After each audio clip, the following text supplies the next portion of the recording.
Drama kali ini menceritakan kehidupan seorang gadis muda yang percaya bahwa hidupnya selalu bernasib buruk. Hal ini karena hidupnya selalu dipenuhi dengan kesengsaraan sehingga akhirnya ia ingin melakukan aksi balas dendam. Dia memimpikan balas dendam kepada orang-orang yang bertanggung jawab atas penderitaannya. Namun ternyata dalam melaksanakan aksi balas dendamnya dia salah sasaran.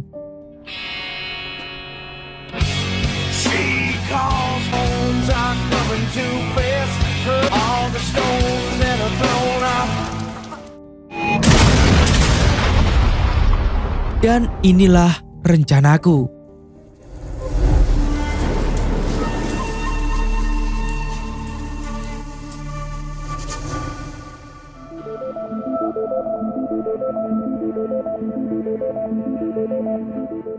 Kisah bermula dengan seorang remaja berseragam SMA yang tengah berjalan di tengah keramaian orang. Dia berjalan sambil memasangkan earphone di telinganya dan mendengarkan lagu sambil melihat sekeliling. Gadis remaja itu bernama Lee So-hyun yang tengah berjalan menaiki tangga sambil memasukkan earphone-nya ke dalam tas. So-hyun berjalan dengan santai sambil membawa buku dan menabrak seorang pria yang tengah berjalan ke arahnya dengan setelan jas abu-abu dan tengah menelpon seseorang. Seketika pria itu membungkuk sambil mengambil buku So-hyun yang terjatuh. Dan So-hyun yang melihat kesempatan emasnya langsung mengambil ponsel pria itu dari saku jasnya dengan diam-diam dan memasukkan ke dalam saku tasnya. Pria itu kemudian memberikan buku So-hyun dan kemudian kembali berjalan berlawanan arah. So-hyun tersenyum sambil berjalan karena merasa aksinya berhasil dengan mulus. Namun tidak lama pria tersebut berteriak memanggil So-hyun dari kejauhan sambil berjalan dengan langkah cepat ke arah So-hyun. Merasa terancam, So-hyun kemudian berlari menuju kereta bawah tanah.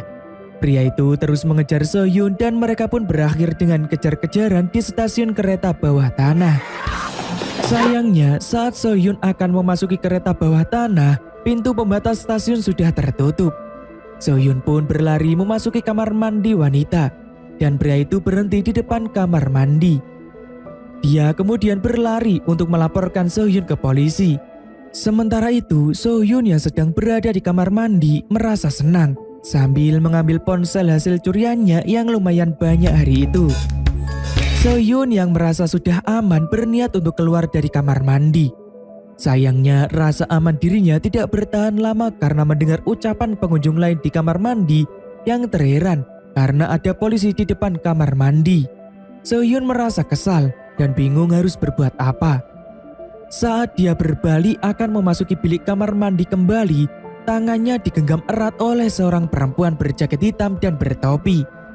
So-hyun yang sempat terkejut kemudian merasa tenang karena perempuan tersebut adalah Choi Hye-jin, kenalannya dalam bisnis jual beli ponsel bekas dari ponsel curiannya.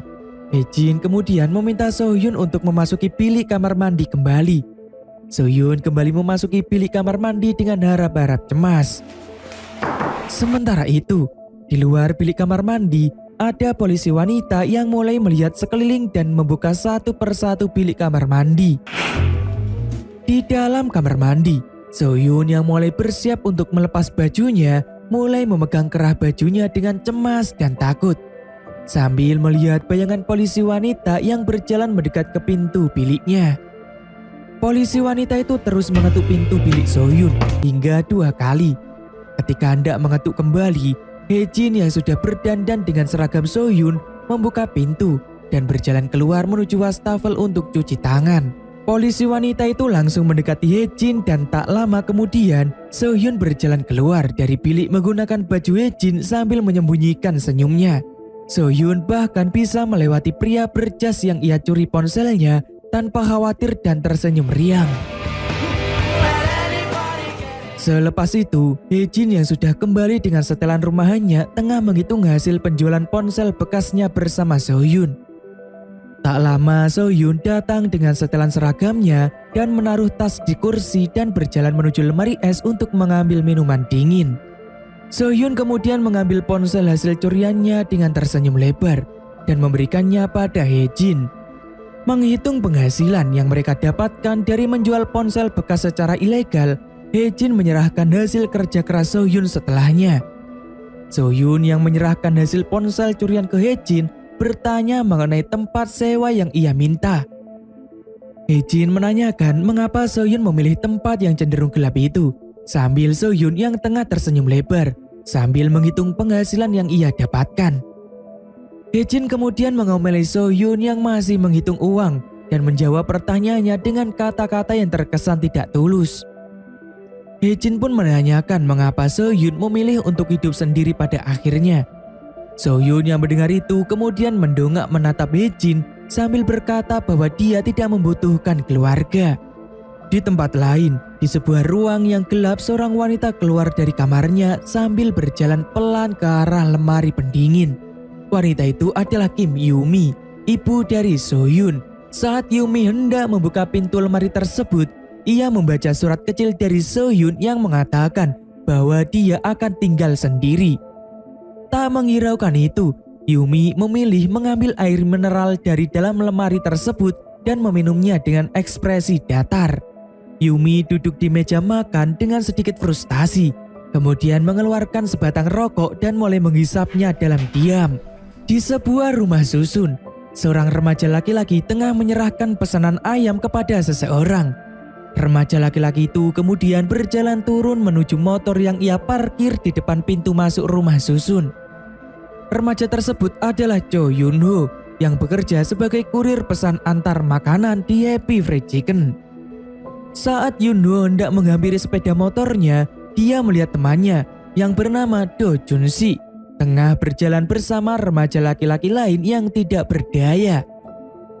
Jun-si berbahasa basi pada Yun-ho tentang kehidupan di luar sekolah dan berlalu sambil membawa remaja laki-laki yang terus melihat ke arah Yun-ho seolah meminta tolong.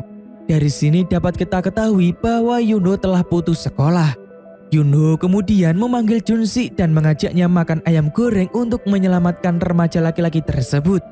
Sayangnya Jun-si menolak permintaan Yun-ho dan dia pun tidak bisa melakukan apa-apa. Yun-ho memutuskan untuk melajukan motornya kembali ke rumah makan tempatnya bekerja. Namun belum jauh dari sana, ia memilih untuk kembali dan mencari kemana Jun-si membawa remaja laki-laki tersebut.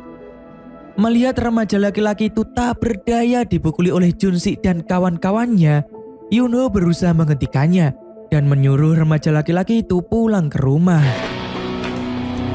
Di tempat lain, So-hyun tengah mengambil barang-barangnya dari sebuah loker umum sambil mengingat kembali akan kebenciannya pada sang ibu, yaitu Yumi, yang selalu mabuk-mabukan. Bahkan ia mengingat saat masih bersama sang ibu, dia selalu bertanya-tanya apakah ayahnya juga peminum seperti Yumi sebelum ia meninggal.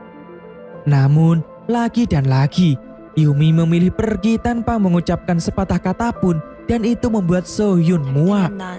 So-hyun berjalan menyusuri jalanan yang menanjak untuk menemukan rumah sewa yang akan ditinggalinya. Di tengah perjalanan, dia mendengar suara keras beberapa remaja pria dari sebuah gang. Tak lama kemudian muncul Yun-ho yang babak belur berlari ke arah motornya dengan beberapa remaja laki-laki yang mengejarnya. Yun-ho yang sudah babak belur melihat ke arah So-hyun dan seolah meminta pertolongan. Sementara itu, So-hyun hanya terdiam tanpa berkata sepatah kata pun. Jun-si yang melihat So-hyun terdiam kemudian menghampirinya dan meminta So-hyun untuk berlalu saja. Mendengar itu, So-hyun kemudian membalas bahwa Jun-si lah yang menghalangi jalannya. Setelah mengatakan ancaman kepada Jun-si, So-hyun berlalu dan berhasil menemukan di mana lokasi rumah sewanya. Saat memasuki ruangannya, dia terkejut dengan keadaan rumah yang begitu kotor dan berdebu. Ia pun mengumpat karena Hye-jin menipunya dengan mengatakan bahwa biaya sewanya adalah $500. So-hyun kemudian keluar ke teras dan melihat ke bawah, ke arah sebuah rumah. Bukan tanpa alasan mengapa dia memilih rumah sewa tersebut. Hal ini karena So-hyun ingin menuntut balas dendam pada sang ayah. Selama itu dia meyakini bahwa ayahnya sudah benar-benar meninggal. Namun saat tanpa sengaja, dia melihat ibunya dengan seorang pria berdiri di taman. Hal itu membuat ingatan masa kecilnya kembali dan mengingat bahwa laki-laki tersebut adalah ayahnya yang bernama Lee Jae-yong. So-hyun kemudian mengikuti Jae-yong hingga sampai ke rumahnya dan mengetahui bahwa di lingkungan itulah ayahnya selama ini tinggal. Jae-yong yang saat itu sudah memiliki rumah makan ayam goreng keluar dengan tergesa-gesa sambil mengangkat telepon dan memesan taksi menuju ke sebuah rumah sakit dan mendapati Yoon-ho tengah duduk dengan tangan yang patah.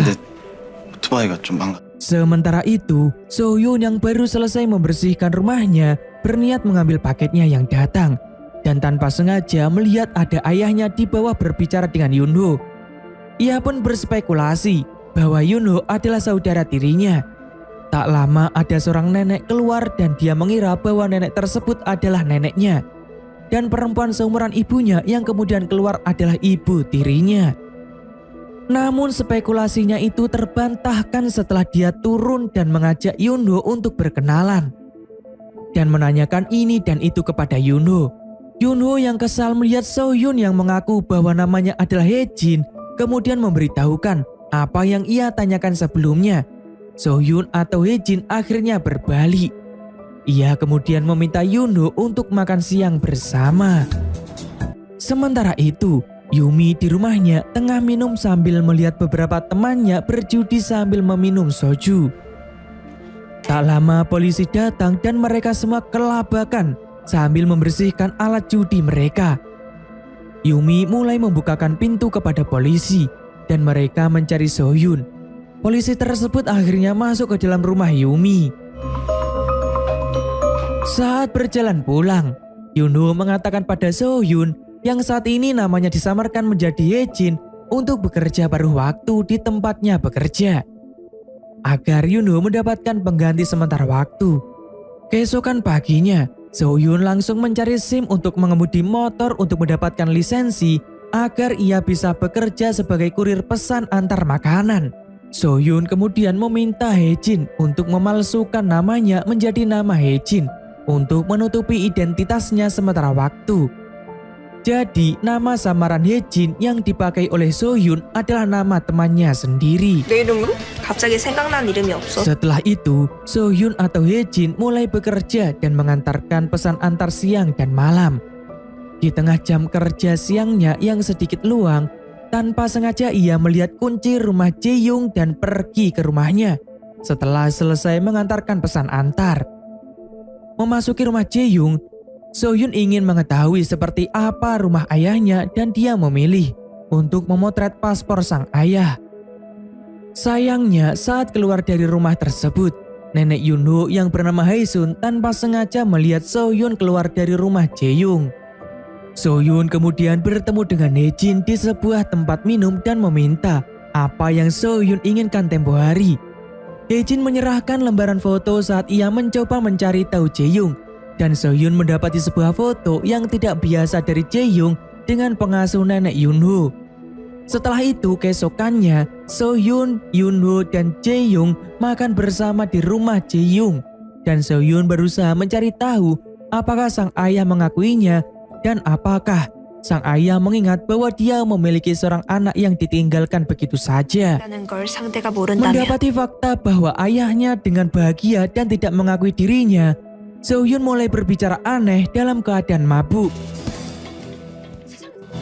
당신도 Setelah acara selesai, Yoon-ho menggendong So-hyun dengan susah payah hingga masuk ke dalam rumah sewa So-hyun. Saat So-hyun terbaring dan Yoon-ho menunggunya, ia mulai bertanya apakah selama ini Yoon-ho benar-benar bahagia dengan kehidupannya sekarang. Yoon-ho pun menjawab bahwa ia tidak yakin, mungkin ia bahagia, mungkin juga tidak. Setelah mengetahui itu, So-hyun kemudian bangun dari tidurnya dengan posisi duduk saat Yoon-ho akan pulang. Tanpa sengaja, So-hyun melihat lembaran foto ayahnya di atas meja dan takut bahwa Yoon-ho akan mengetahuinya. So-hyun benar-benar tidak tahu apa yang harus dia lakukan agar Yoon-ho tidak mengetahui lembaran foto tersebut dan memilih menembak Yoon-ho dan menciumnya. Yoon-ho yang awalnya terkejut akhirnya mulai membalas ciuman So-hyun dengan suasana hujan deras di luar. 오래전에 깨졌으니까 So-hyun mengingat masa kecilnya yang tumbuh besar di panti asuhan, dan tiba-tiba ia berpindah ke sebuah rumah dengan ibu dan ayah. Saat So-hyun berusia 9 tahun dan memandang Yumi dengan tatapan yang sulit diartikan, sebenarnya dia mengingat dengan jelas siapa Yumi dan teringat akan kejadian di mana kebakaran melanda rumahnya ketika ia masih berusia 7 tahun. 으로 망가지기 시작한 날이었을까. Saat usianya memasuki 18 tahun, ia memutuskan untuk putus sekolah dan menyerahkan formulirnya ke guru dan keluar dari sekolah sambil memandanginya dan mengacungkan jari tengah. Saat memikirkan itu, So-hyun masih berciuman dengan Yoonho. Di saat dia merasa bahwa Yoonho tidak peduli dengan sekitarnya, So-hyun mulai bergerak menutupi lembaran foto di mejanya. Kembali mencium Yoonho. Saat tangan Yoonho mulai menyentuh tekuk So-hyun, dia kemudian membelalak dan mendorong Yoonho hingga terpental ke tembok. Setelahnya, Yoonho berdiri di luar rumah So-hyun sambil menahan dingin karena hujan yang lebat. Sayangnya So-hyun tidak memiliki payung dan Yoonho memilih untuk berlari menerobos hujan dengan jaketnya. Keesokannya, So-hyun bermain ke rumah Hae-jin untuk bertanya mengenai ayah dan ibunya tanpa memberitahu siapa mereka pada Hae-jin. So-hyun yang duduk di lantai berusaha menanyakan bagaimana kisah cinta dan pasangan. Hae-jin yang bangkit dari posisinya kemudian duduk dan mengatakan bahwa saat ia bertanya pada sang ibu mengapa dia bercerai dengan ayahnya, ibu Hae-jin menjawab bahwa dia kecewa pada ayah Hae-jin sampai tidak bisa melupakannya. 살 수가 없어서. So-hyun mulai memikirkan bagaimana jika dia memberitahukan Kim Bo-hee, pengasuh nenek Yoonho yang saat ini menjalin kasih dengan sang ayah tentang identitasnya yang merupakan anak dari Jae-young. Ia berpikir akankah pandangan Bo-hee pada ayahnya akan berbeda. So-hyun merasa bahwa dia tidak bisa memberitahukan kepada Jae-young bahwa dia adalah anaknya selama ini. Tapi jika ini akan menjadi bagian balas dendamnya yang harus ia lakukan, maka dia akan melakukannya. Setelah selesai bekerja, Yoonho menunggu So-hyun di depan rumah makan ayam goreng Jae-young. Yoonho dengan malu-malu menyerahkan payung kepada So-hyun, kemudian berlalu meninggalkan So-hyun untuk pulang ke rumahnya. So-hyun yang berada di situasi itu kemudian tersenyum dan mengikuti Yoonho berjalan pulang dari belakang. Ketika sampai, Yoonho menyuruh So-hyun untuk masuk dan menjadi salah tingkah karena So-hyun selalu memandanginya. So-hyun pun kemudian mengajak Yoonho untuk makan malam di sebuah kedai. Dalam diam, So-hyun memandangi Yoonho yang duduk di hadapannya dengan sedikit menundukkan kepalanya. Saat makanan datang dan Yoonho mulai menyantap nasinya, So-hyun bertanya pada Yoonho apakah Yoonho menyukainya. Seketika Yoonho yang tengah menyantap nasinya tersedak dan So-hyun memberikannya minum. So-hyun kemudian bergumam bahwa mungkin saja Yoonho tidak menyukainya dan Yoonho seketika mengungkapkan perasaannya bahwa dia benar-benar menyukai So-hyun. Mendengar itu, So-hyun menatap Yoonho sambil mengambil sendoknya dengan tersenyum. So-hyun mulai menyantap makanannya sambil berpikir bahwa awalnya dia ingin memanfaatkan Yoonho, tapi keadaan sepertinya berkata lain. Keesokan harinya, So-hyun mulai berkencan dengan Yoonho, tapi tidak seperti yang ia kira. Kencan mereka kali ini cukup membosankan. Mereka sudah memutari jalanan sebanyak 9 kali dan menonton film kartun di bioskop. Dia merasa jika dia tidak berinisiatif, maka kencan mereka akan terus membosankan. So-hyun memegang tangan Yoonho dan mengatakan bahwa ia ingin main ke rumah Yoonho. Dan beberapa menit kemudian mereka sudah sampai. Saat So-hyun masuk, nenek Yoonho dan Bo-hee tengah jalan-jalan keluar. Dan So-hyun meminta Yoonho untuk menunjukkan bagaimana kamarnya. Di dalam kamar Yoonho, dia tidak menyangka bahwa ada banyak buku yang tersimpan dengan rapi di raknya. Yoonho mulai menjelaskan bahwa orang tuanya sudah meninggal. Mulai dari ayahnya yang meninggal saat dia masih kecil dan ibunya yang meninggal 3 tahun yang lalu. Setelah itu, So-hyun kembali bekerja seperti biasanya. Dia mengantar pesanan ke gerombolan geng Junsi dan melihat korban pembulian bernama Sehyun. So-hyun melihat tangan Sehyun yang penuh dengan bekas luka. So-hyun kemudian berlalu pergi meninggalkan mereka setelah mendapatkan uangnya. Tapi sebelum itu, dia memotret geng Junsi untuk membalaskan dendamnya ketika dulu terbuli. Saat kembali, Yoonho menyapa Sohyun dengan gembira. Tapi kemudian ia sedih karena Sohyun tidak membalas sapaannya dengan senang. Ia kemudian mencari tempat yang cocok untuk berkencan dan menyenangkan. Keduanya kemudian mencoba VR roller coaster. Sohyun sangat senang karena itu begitu menantang. Sementara Yoonho datar tanpa ekspresi. Setelah mengetahui bagaimana ekspresi Yoonho, Sohyun kehilangan ekspresinya. Dia merasa bahwa hanya dia yang bersenang-senang kali ini. Namun setelahnya, Yoonho mengajak Sohyun untuk menaiki roller coaster sungguhan nantinya. Di tengah perbincangan mereka sambil berjalan-jalan, nenek Yoonho dan Bo-hye tiba-tiba saja muncul dan berakhir dengan mereka yang makan buah dan cookies bersama sambil meminum jus dingin. Nenek Yoonho terus memandangi Sohyun dengan pandangan tidak sukanya. Sohyun kemudian meminta izin Yoonho untuk pergi ke kamar mandi, dan dia berjalan ke kamar mandi sambil mengambil dompet Bo-hye. Di dalam kamar mandi, ia memotret kartu identitas Bo-hye dan tanpa sengaja menemukan foto anak kecil perempuan bersama dengan Bo-hye. Selesai memotret, dia langsung izin pulang dengan alasan kurang enak badan.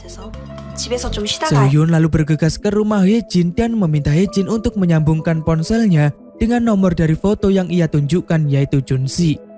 Saat akan mengantarkan ayam pesanan orang, ia melihat lokasi di mana Junsi berada dengan kening mengerut.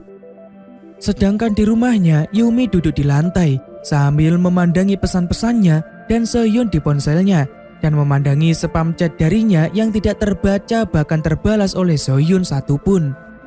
Yumi kemudian menghubungi Jaehyung dan meminta bertemu untuk membicarakan Sohyun. Yumi meminta bantuan pada Jaehyung agar mampu menemukan keberadaan Sohyun. 어디 간 건지 모르겠어. Keesokan harinya selepas kerja, Sohyun makan bersama dengan Yoonho dan tersipu sambil tersenyum senang karena Yoonho membantu Sohyun untuk memasukkan gantungan kunci ke lubang kunci.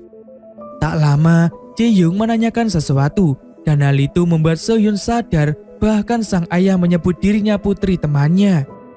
Setelahnya, Sohyun dan Yoonho pulang bersama sambil berjalan kaki. Sohyun menjadi lebih pendiam dari biasanya. Menyadari itu, Yoonho langsung bertanya apakah Sohyun memikirkan ibunya dan bertanya mengenai apa alasan Sohyun memilih tinggal sendiri di sini. Yoonho yang tidak mendapatkan jawaban kemudian mengatakan bahwa Sohyun bisa bebas memberitahukannya kapan saja saat ia sudah siap. Sampai di depan rumah masing-masing, mereka kemudian berpisah.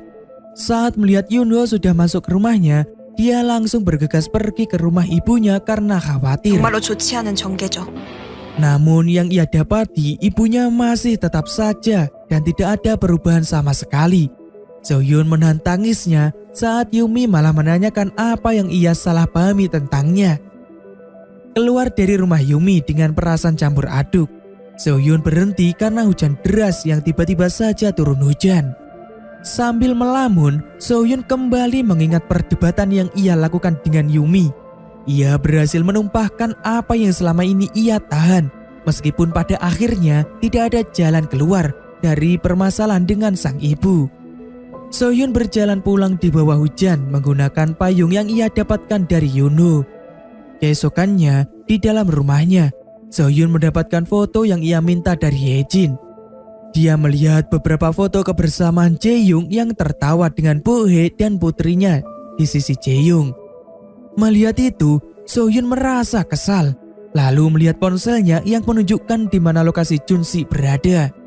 Sohyun kemudian menelpon seorang pria yang ia tugaskan untuk mengajar Junsi. Sayangnya, Junsi mengetahui bahwa itu semua ulah dari Sohyun. Sementara itu, Yoonho yang baru saja pulang dari rumah sakit kembali ke kediaman ayam Jaehyung dan mengatakan bahwa dia sudah baik-baik saja dan siap menggantikan Sohyun yang sedang mengambil libur.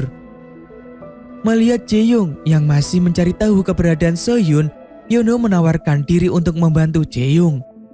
Sohyun yang sedang memasak jjigae melamun mengingat masa kecilnya saat Yumi mengatakan bahwa tidak apa-apa jika dia tidak memiliki ayah. Memikirkan itu, tanpa sadar bahwa jjigae yang ia buat sudah matang. Sohyun langsung mematikannya dan melihat ke lembaran foto Bohe dan ayahnya di kasur. Ia kemudian membawa jjigae buatannya ke rumah Yunho untuk dimakan bersama dengan Bohe dan nenek Yunho sambil menunggu Yunho pulang dari kerja. Junsik yang sedang melakukan karaoke sambil minum-minum bersama temannya meminta Yunho untuk datang bersama Sohyun.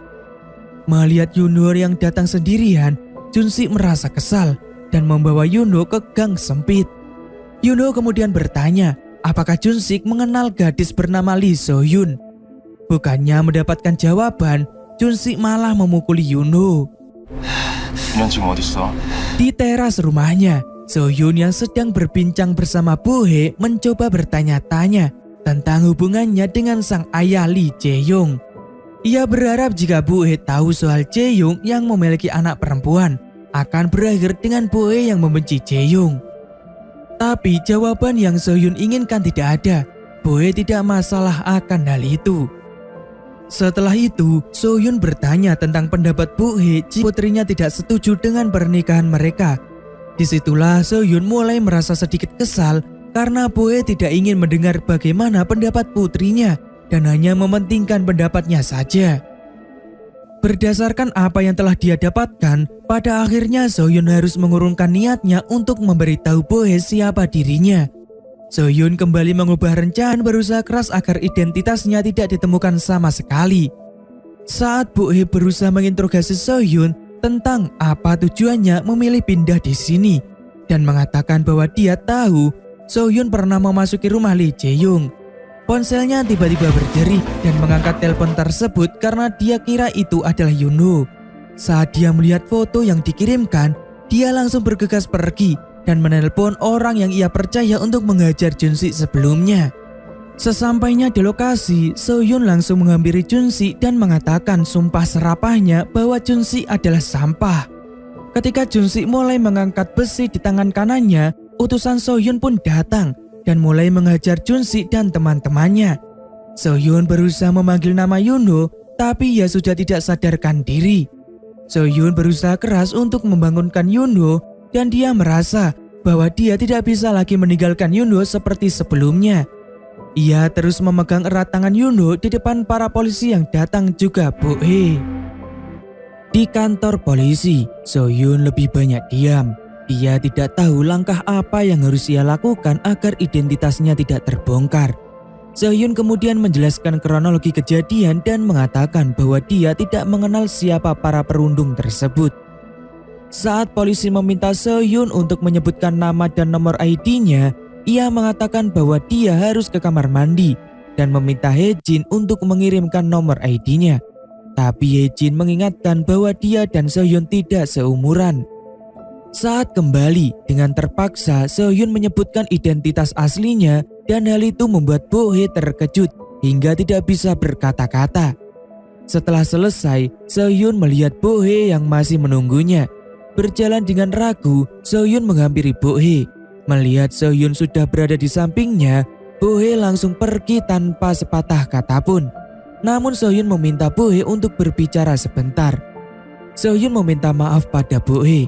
Dia mengatakan bahwa dia ada di sini benar dengan alasan tertentu, yaitu Lee Jae-yong.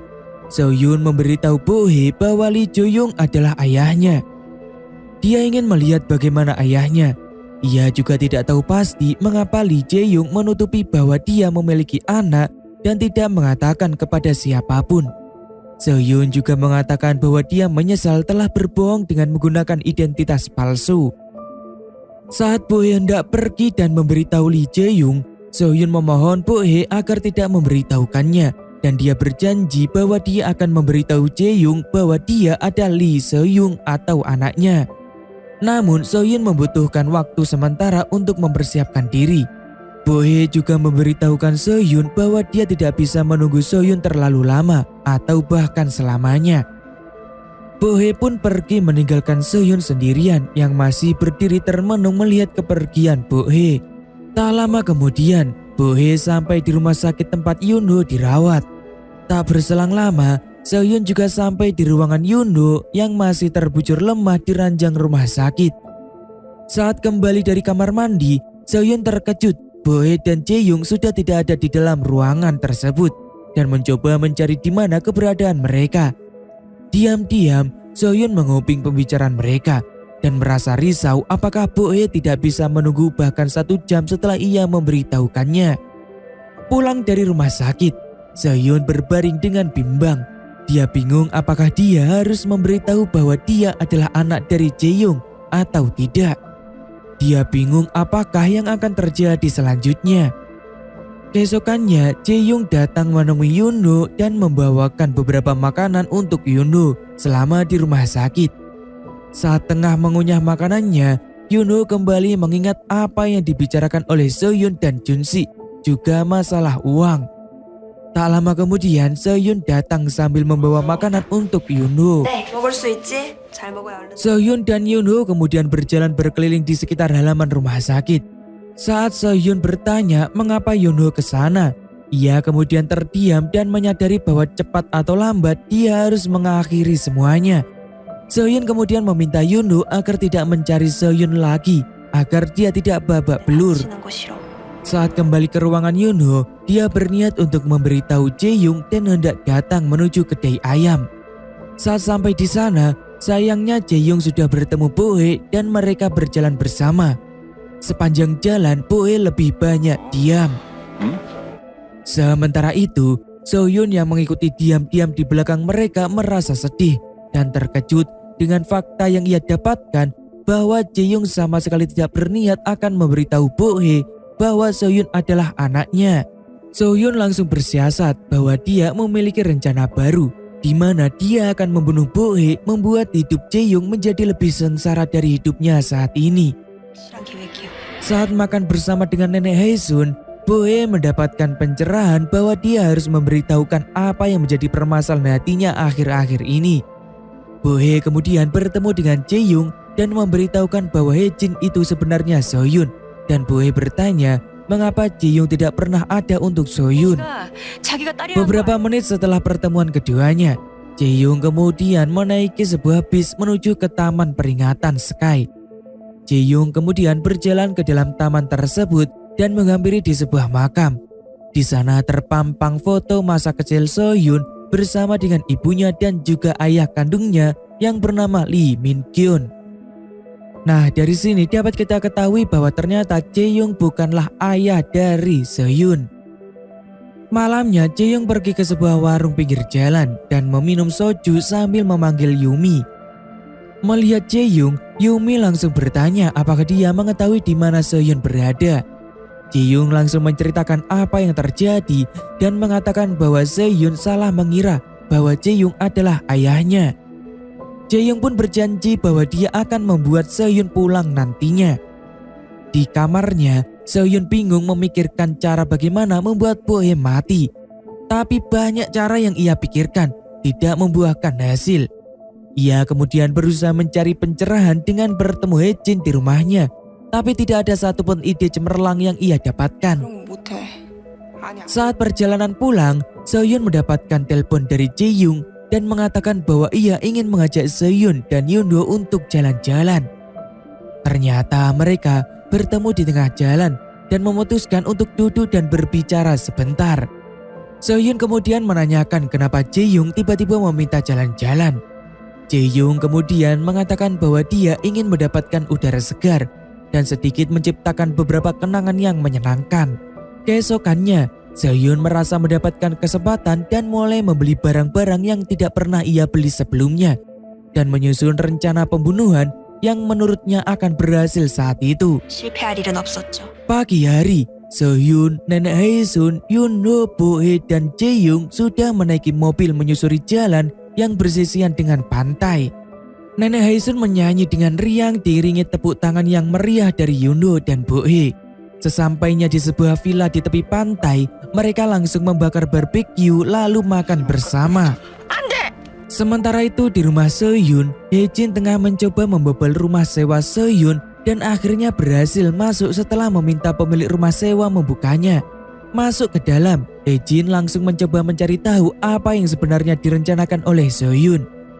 Di tempat villa pinggir laut, Sohyun berusaha untuk mengajak Boe jalan-jalan dan melancarkan aksinya. Tapi tidak semudah itu, karena pada akhirnya semuanya meminta untuk keluar bersama. Sohyun masih mencoba berpikir positif bahwa masih ada malam yang panjang dan dia bisa melancarkan aksinya di malam hari. Mereka berjalan-jalan di tepi pantai. Yoonho mulai mencari kerang dan Sohyun mengikuti hal yang sama. Tak lama, Yoonho mulai menyirami Sohyun dengan air pantai dan begitu juga sebaliknya. Mereka mulai bermain air pantai dan saling menyiram satu sama lain sambil tersenyum dan sesekali menjerit. Dari jauh, Bohye dan Jaehyung tersenyum melihat pemandangan yang menyenangkan dari Sohyun dan Yoonho. Tak lama, senyum Jaehyung sedikit memudar saat mengingat perkataan Yumi. Yumi mengatakan bahwa Sohyun kehilangan ingatan masa kecilnya dan dia merasa bersalah akan hal itu. Jaehyung kembali tersenyum sambil mengatakan bahwa sudah lama dia tidak melihat Sohyun dan Yoonho tersenyum begitu lebar dan bebas. Bohye pun mengiyakan hal itu sambil tersenyum melihat ke arah yang sama. Bohye kemudian bertanya pada Jaehyung apa yang akan ia lakukan selanjutnya. Jaehyung pun mengatakan bahwa dia akan memberitahukan yang sebenarnya pada Sohyun. Setelahnya, Sohyun tersenyum pada Yoonho yang berjalan beriringan dan sama-sama membawa sebuah kantung berisikan kerang hasil tangkapan mereka berdua. Tak lama kemudian Sohyun menyerukan bahwa dia ingin sarapan besok dengan sup kerang. Tak lama ekspresi Sohyun berubah drastis. Dia langsung terdiam sambil berjalan beriringan. Saat mencuci kerang, Yoonho mengatakan selalu melihat ke arah Sohyun. Karena baginya emosi apapun bisa terlihat jelas di wajah Sohyun. Sohyun kemudian bertanya mengapa Yoonho menyukainya. Dan Yoonho tersenyum sambil berkata bahwa dia memang menyukai Sohyun.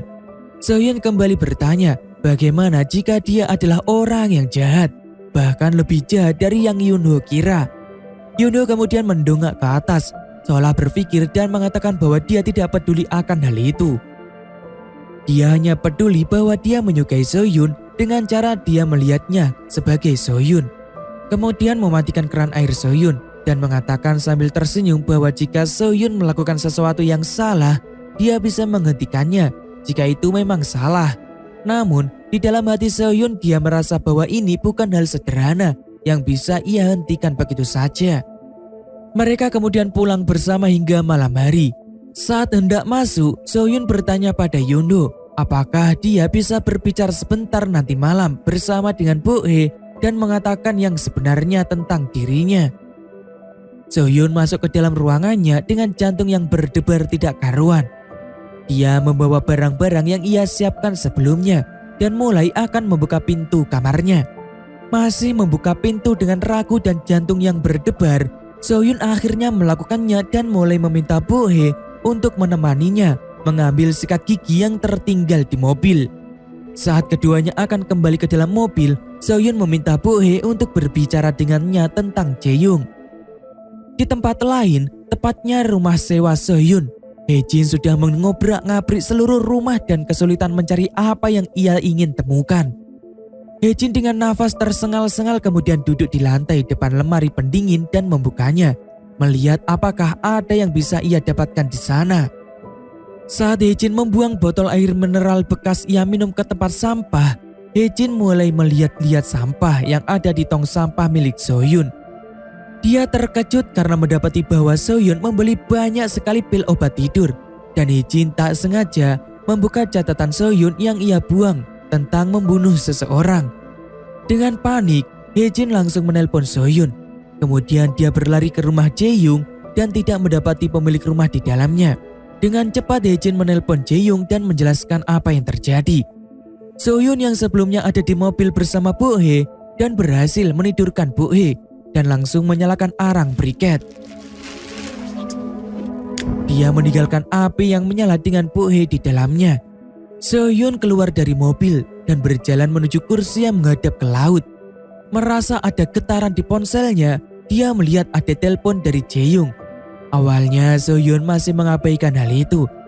Namun saat dia mendengar pesan suara yang dikirimkan oleh Jaehyung, dia baru menyadari bahwa apa yang dia lakukan sudah salah langkah. Beberapa waktu kemudian di dalam ruangan yang serba putih, Sohyun tengah berbincang dengan seorang psikiater tentang kejadian pembunuhan yang dilakukannya. Sohyun mengatakan bahwa ia menyesal saat mengetahui fakta itu. Awalnya psikiater tersebut bertanya apakah Sohyun menyesal karena sudah membunuh Bo-hye. Namun, dia menyesal karena mengingat sesuatu yang tidak seharusnya ia ingat. Bahwa ketika ia kecil, Yumi, sang ibu, pernah melakukan hal yang sama untuk membunuh dirinya saat masih berusia 7 tahun. Dan akhirnya menyadari apa yang membuatnya merasa ragu saat melihat briket arang. Sohyun kecil yang saat itu berusia 7 tahun tengah menghabiskan waktunya makan-makan bersama ayahnya Lee Min-kyun dan ibunya Yumi. Mereka makan dengan lahap sampai pada suatu hari, tepat saat Sohyun tengah mewarnai buku gambarnya, ibunya mendapatkan telepon bahwa Min-kyu meninggal dunia karena kecelakaan. Di dalam rumah duka, Sohyun yang masih kecil kala itu hanya menatap pria yang menangis terseduh di depan ibunya, tanpa tahu apa yang tengah terjadi dalam hidupnya. Sohyun yang membawa boneka kelinci kesayangannya kemudian menghampiri pria tersebut, yaitu Lee Jae-young, dan memberikan sapu tangan berwarna pink miliknya. Jae-young kemudian memeluk Sohyun kecil sambil menangis. Mengingat semua itu, saat melihat mobil berisikan Bo-hye terbakar hangus, Sohyun menangis terseduh-seduh sambil menatap mobil tersebut. Tak lama kemudian polisi datang dan melihat ke dalam mobil yang terbakar hangus. Dia tidak menemukan siapapun di sana. Tepat beberapa langkah dari mobil tersebut, polisi menemukan Bo-hye yang terkapar tak berdaya di tanah. 사라졌다는 10대 여성은 아직입니다. Sementara itu, polisi mulai menyisir melalui rekaman CCTV di tempat kejadian dan melihat bahwa Sohyun yang sempat mengeluarkan Bo-hye sebelum mobil tersebut terbakar hangus. Para polisi pun mulai berspekulasi. Sementara itu, lokasi Sohyun belum bisa ditemukan sama sekali. 성역 근처래요. 택시 타고 나갔나? Di luar, Yoon-ho tengah mondar-mandir dengan harap-harap cemas. Tak lama, Jae-young menelpon Yoon-ho dan mengatakan bahwa Bo-hye baik-baik saja. Jae-young juga menanyakan bagaimana Sohyun, dan Yoon-ho mengatakan bahwa dia belum menemukan Sohyun. Ponselnya masih sama dimatikan. Yoon-ho akan menjelaskan kepada Jae-young setelah dia mendapatkan informasi di mana Sohyun. Yoon-ho langsung berlari ke sebuah taman setelah mengetahui keberadaan Sohyun ketika berhasil dihubungi. Mereka akhirnya duduk berdua dan Sohyun mulai mengatakan apa yang menjadi alasannya melakukan hal tersebut. Bahwa dia ingin membalas dendamnya pada sang ayah. Ia ingin sang ayah merasakan penderitaan yang ia rasakan, dengan membuat dia sedih dan tidak merasa bahagia seperti dirinya. Namun Sohyun mulai menyesali semuanya dan menangis. Yoon-ho pun mengatakan bahwa Sohyun bisa menangis jika dia ingin. Sohyun kemudian menjelaskan bahwa inilah alasan mengapa dia tinggal sendiri dan semua hal yang Yoon-ho ingin tahu darinya. Tapi dia menyayangkan Yoon-ho mengetahui semua itu dengan cara yang buruk. Yoon-ho pun bertanya dengan suara bergetar, apakah Sohyun ingin ia mengalihkan perhatian Jae-young dan Sohyun ingin berbicara dengan Bo-hye karena Sohyun sudah merencanakan pembunuhan terhadap Bo-hye. Yoon-ho juga melarang Sohyun untuk menjawab dan Sohyun tetap menjawab bahwa dia memang lebih buruk dari yang Yoon-ho kira. Keduanya kemudian terdiam. Tak lama Yoon-ho berdiri dan mengajak Sohyun untuk pulang. Dia akan mengantar Sohyun pulang ke rumahnya. Saat berada di taksi, keduanya sama-sama diam sambil melihat pemandangan di luar mobil. Sohyun kemudian mengatakan bahwa dia harus mendatangi suatu tempat, yaitu kantor polisi. Saat Sohyun akan memasuki kantor polisi untuk mengadukan dirinya sendiri, Yoon-ho mencegahnya dan Sohyun mencela Yoon-ho yang kemudian menyuruhnya pergi saja. Di kantor polisi, Sohyun melaporkan dirinya juga ibunya. 저 우리 엄마 고소하고 싶어요. Ia kemudian pulang ke rumah ibunya dan menanyakan mengenai hal itu pada sang ibu. Yumi yang tengah minum hanya diam sambil mengingat kejadian yang Sohyun maksud.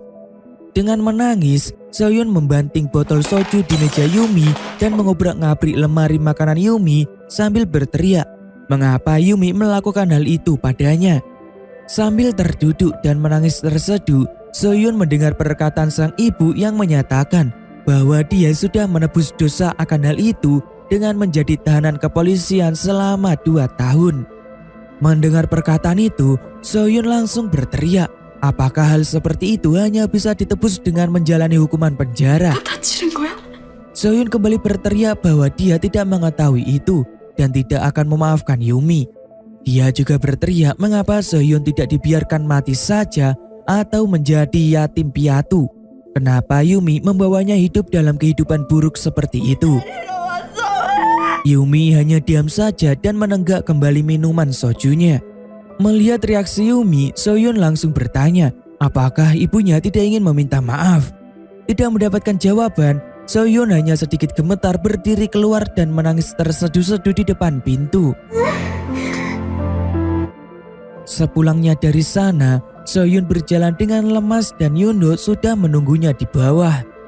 Setelah Sohyun memasuki rumahnya, tak lama Yoon-ho ikut masuk ke dalam dan memilih tidur di sana, tepatnya di lantai. Melihat itu, Sohyun mulai berbaring di kasurnya dan menghadap berlawanan arah dengan Yoon-ho. Sohyun mulai menjelaskan apa yang terjadi padanya saat masih kecil, di mana sang ibu berniat membakarnya dengan arang briket agar bertemu dengan ayahnya dan menangis terseduh-seduh. 죽을 그랬었어. Mendengar itu, Yoon-ho pun bangkit dari tidurnya dan menghampiri Sohyun di ranjangnya.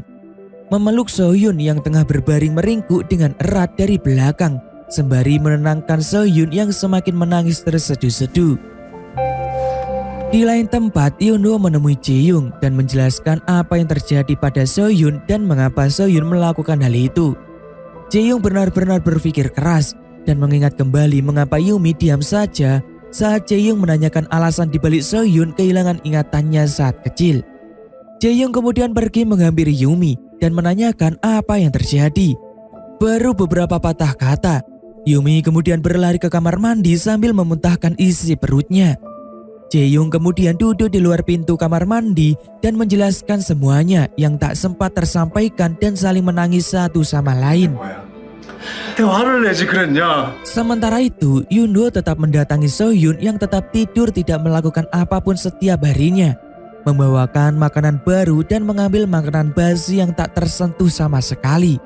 Meskipun pada akhirnya Sohyun mengucapkan bahwa dia ingin Yoon-ho pergi, sebenarnya dia tidak benar-benar menginginkan Yoon-ho pergi. 정말로 따로 노는구나. Sementara itu di luar, Jae-young menunggu Yoon-ho dan bertanya bagaimana kondisi Sohyun. Dia mengatakan untuk tetap bersabar sambil duduk menatap langit. Tak lama kemudian, Sohyun keluar dari rumah sewanya. Melihat itu, Jae-young sangat senang dan akan menghampiri Sohyun. Namun Sohyun berlari seolah dia ingin hilang dari hadapan Jae-young. Namun langkahnya terhenti karena Jae-young mengatakan bahwa ia ingin berbicara berdua saja dengan Sohyun. Tak lama mereka sudah duduk di tangga. Jae-young mulai menjelaskan bahwa dia dan ayah Sohyun dulunya adalah teman lama. Jae-young kemudian menjelaskan apa yang terjadi dan meminta maaf kepada Sohyun. Meminta maaf karena tidak tahu apa yang terjadi pada Sohyun. Meminta maaf karena tidak mengenali Sohyun. 알아봐서 또 미안하고. Setelahnya, Sohyun mendatangi Bohye untuk meminta maaf secara langsung. Meskipun pada akhirnya dia harus sadar diri, tidak mungkin akan dimaafkan dengan secepat itu. Sembari merenung di kamarnya, Sohyun mulai melihat makanan yang dibawa oleh Yoon-ho dan menyantapnya sambil menahan tangis. Keesokan harinya, Jae-young mendatangi kantor polisi setelah mendapati restoran ayamnya dirusak parah oleh seseorang. Dan polisi pun mencurigai Sohyun. Di ruang interogasi, Sohyun mengatakan sejujurnya bahwa dia tidak ada sangkut pautnya dengan kejadian di restoran tersebut. Tapi Sohyun tetap disalahkan akan hal itu. Setelah keluar dari kantor polisi, Sohyun mendapatkan telepon dari Jun-sik dan membawanya ke sebuah lorong. Di sana Jun-sik mengatakan bahwa seharusnya Sohyun menghilang dari kehidupan orang-orang dan hal itu menjadi pikiran utamanya saat itu. Dia berpikir bahwa dengan dia menghilang, dia akan membuat orang di sekitarnya benar-benar nyaman. Saat perjalanan, Sohyun keluar dari rumah sewanya. Dia tanpa sengaja bertemu dengan Yumi ibunya dan mereka akhirnya memutuskan untuk duduk bersama dan membicarakan sesuatu. Yumi menunjukkan boneka masa kecil Sohyun yang dulu amat disukainya. Sohyun kemudian tersenyum miris sambil bertanya apakah ibunya ingin mencoba membuka bingkai kenangan. Sohyun kemudian beranjak pergi kembali. Tapi Yumi mencegahnya dengan mengatakan bahwa saat itu Yumi tidak memiliki pilihan dan mengatakan jika Sohyun berada di posisinya mungkin akan mengerti. Namun belum selesai Yumi mengatakan semuanya, Sohyun langsung menyela bahwa bisa saja Yumi berpikir berbeda pada situasi itu. Sohyun kemudian berlalu pergi meninggalkan Yumi sendirian. Sementara itu di kantor polisi, Jaehyun terkejut mendengar penjelasan polisi bahwa Sohyun yang melakukan perusakan pada restorannya. Sementara Yuno berusaha mencari tahu di mana keberadaan Sohyun setelah lama menghilang. Yuno mulai menangis karena putus asa mencari Sohyun yang entah berada di mana. Sementara itu di rumahnya, Yuno merasa lelah karena menunggu Sohyun yang tak kunjung menunjukkan keberadaannya. Menyadari bahwa neneknya bisa menaikkan volume remote karena Sohyun menempelkan sesuatu yang membuatnya menangis terseduh-seduh. Jaehyung yang berada di kamarnya juga demikian.